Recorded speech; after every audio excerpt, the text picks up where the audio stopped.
Hi guys, and welcome to the first ever Dougie's football analysis. This is where we're looking at stats and analysis for fixtures for the 2017-18 season. I'm going to give you a full rundown of all the information you need to either bet or just know more about the game, depending on what fixture it is. First off, we're going to be looking at the opening game of the season. It's going to be Arsenal versus Leicester City. Okay, it's going to be the opening game of the season. It's going to be the 7:45 kickoff at the Emirates Stadium. Start off looking at the head-to-head between the two clubs. They played 22 games in the Premier League dating back to about 1994. Arsenal won 14 of these, 10 of them have been at home and 4 games away. In retrospect, Leicester have only won 1 game out of the 22 fixtures, and that was at home, so it does give you sort of an aspect of the probability they're going to win at the Emirates Stadium tonight. Okay, 7 of the games have been draws. 1 draw has been at home at Arsenal, and the rest has been at either Filbert Street or the King Power Stadium. Stats heavily weigh in favour of Arsenal for this home fixture. Not only have Leicester never won at Arsenal in the Premier League area, the last time they did win was at Filbert Street, and that was back in 1994, so it goes to show that stats are heavily in favour of Arsenal tonight.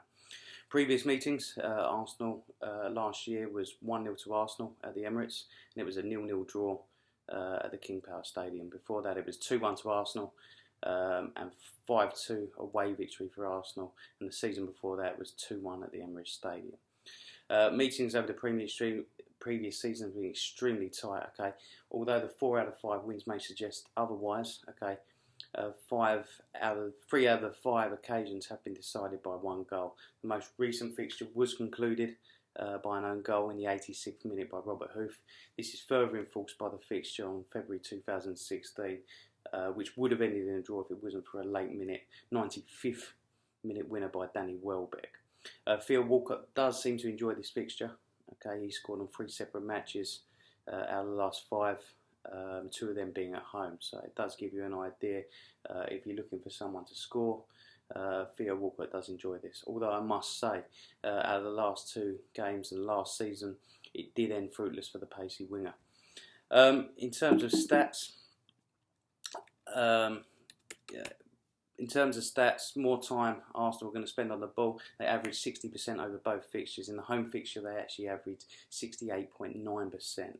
Okay, this does suggest that Leicester are going to sit behind the ball. They're going to look to counter using the explosive pace of Jamie Vardy and Riyad Mahrez.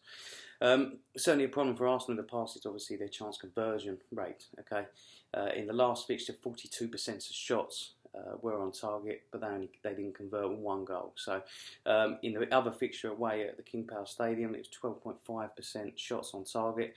8 of them, 8 chances that they had on target, and they weren't able to score again. This is a pattern that's showing clearly in Arsenal over the last few seasons. They seem to dominate possession, create chances, but they do lack someone to convert them chances at the end of the day. So is Lacazette the answer to that? We don't know. We're surely going to find out this season.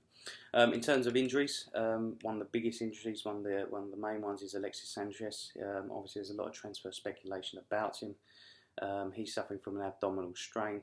Laurent Koscielny is also out over suspension, obviously picking up that red card at the end of the season. And to a lesser extent, Gabriel Paulista is suffering from a knee injury. Doubts on the Arsenal side as well. We've got Coquelin with a foot injury, Ramsey with a muscular, Per Mertesacker obviously catching that head clash with the stitches for the Community Shield, whereas Ozil and Mustafi both lack match fitness, although I do think Ozil will start this match. Okay, on the Leicester side, we've got Danny Drinkwater and the new signing of Bora with a groin injury. Robert Hoof is a doubt as well, which I must add. He's lacking match fitness, not playing in much of the pre-season games. Okay, the big exclusion for the list is obviously Sanchez. He was Arsenal's top goal scorer last year, scoring 24 goals and 10 assists in 36 appearances and 2 from the bench. Surely be missed. Laurent Koscielny as well be a big miss, largely recognised as the number 1 Arsenal defender, is their rock. Although what I must suggest, looking at the stats, they do sort of have the same win percentage with or without him, coming in at 60%. The possible absence of Mertesacker as well. Arsenal could really lack leadership at the back. They don't seem to have an accomplished defender. They've got Mertesacker and Koscielny out. Probably going to leave in the back line, obviously the newborn Kalashnik. Monreal I expect to play, and obviously Holding, as I should say. getting in the back three. So there's not an established leader there, which could cause issues. In regards to Leicester, 2 players out that really made a difference. Danny Drinkwater was regarded as one of the best players on the Leicester side that won the league, and obviously Robert Huth is part of the rock-solid partnership with Owen Morgan that the Leicester defence really do rely on from season to season. Last season, Leicester won 38% of games with Drinkwater in the side compared to 11% of games without him, whereas Robert Huth had a win ratio of 36% compared to 0% without him, so you can really see the difference those 2 players makes. In summary, Robert Huth, if he's available, it does look ominous for Leicester, although Mertesacker leading the Arsenal back unit could be interesting as well.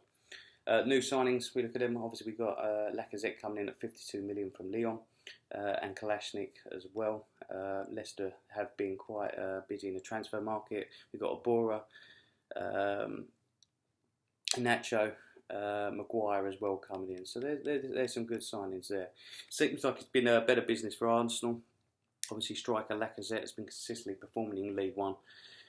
Last season, racking up 35 goals from 45 games at Lyon last season, so he's got a very good strike record. Doesn't seem to need many chances. He's already scored 2 goals in pre-season, and obviously hit the post against Chelsea. I think he only had 1 shot on target that game, and he's hit the post. So this could be the answer to the conversion rate of chances that Arsenal need.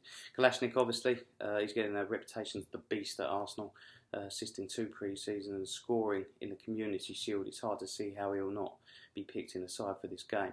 He really does look like he's got all the attributes to succeed in the Premier League, with physicality, power, and pace down the left flank. On the Leicester side, obviously, Nacho, he's their biggest signing. He looks like the one they're going to bring in for goals.